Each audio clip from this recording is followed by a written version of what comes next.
மரணம் என்னும் தூது வந்தது, அது மங்கை என்னும் வடிவில் வந்தது. சொர்க்கமாக நான் நினைத்தது இன்று நரகமாக மாறிவிட்டது. யாருக்காக இது, யாருக்காக?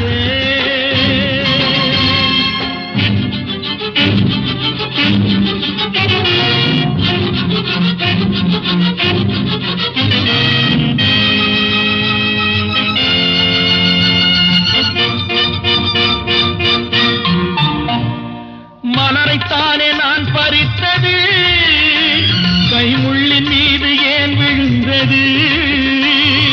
உறவைத்தானே நான் நினைத்தது, என்னை பிரிவு வந்து ஏன் அழைத்தது?